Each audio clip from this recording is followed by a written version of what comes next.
అందరికీ నమస్కారం. ఇప్పుడే మాకు ఒక వార్త వచ్చింది.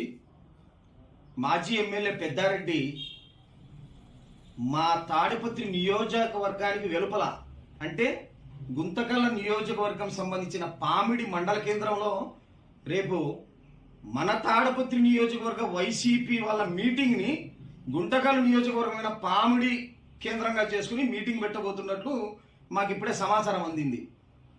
దీన్ని శిఖండి రాజకీయం అంటారు. ఖచ్చితంగా చెప్తున్నా, దీన్నే శిఖండి రాజకీయం అంటారు.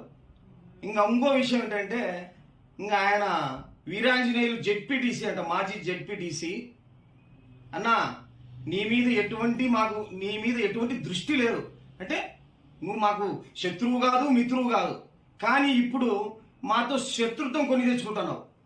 నీ నియోజకవర్గంలో మీ ఇష్టం వచ్చినట్లు మీ కార్యక్రమాలు చేసుకోండి, కానీ మా నియోజకవర్గం సంబంధించిన వైసీపీ వాళ్లకు అంటే ముఖ్యంగా మాజీ ఎమ్మెల్యే పెద్దారెడ్డికి నువ్వు ఆయన ఏం మాట్లాడినాడో ఏం ఆశ చూపినాడో నువ్వు మా తాడిపత్రికి సంబంధించిన వైసీపీ మీటింగ్ ని నీ ఆధ్వర్యంలో అక్కడ జరపాలనుకుంటున్నావు.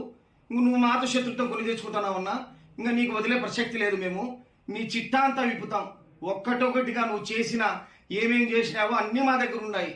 ఇంకా నువ్వు మాతో శత్రుత్వం కొని చేసుకుని ఇంకా రెడీగా ఉండు. మా తాడిపత్రి నియోజకవర్గం సంబంధించిన వైసీపీ నాయకులకు కానివ్వండి, కార్యకర్తలు కానివ్వండి, నువ్వు విచారించుకో. ఎటువంటి శత్రుత్వం చేయలేదు. ఆరాంగా మీ ఇష్టం వచ్చినట్లు మీ వైసీపీ సంబంధించిన కార్యక్రమాలు చేపట్టుకోండి. కానీ మాజీ ఎమ్మెల్యే పెద్దారెడ్డి అధ్యక్షులు తప్ప మీ వేరే నాయకులైనా కానీ కార్యకర్తలైనా కానీ మీటింగులు పెట్టుకోండి, ఏమైనా పెట్టుకోండి అని చెప్పినాము. అంటే మా దృక్పథం మీకు అర్థమవుతుంది.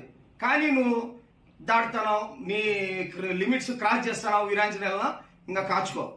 ఇంకా రెండో విషయం, మాజీ ఎమ్మెల్యే పెద్దారెడ్డికి ఆజానుభావం లాంటి ఇద్దరు కొడుకులు ఉన్నారు. ఆ 5 ఏళ్ల వైసీపీ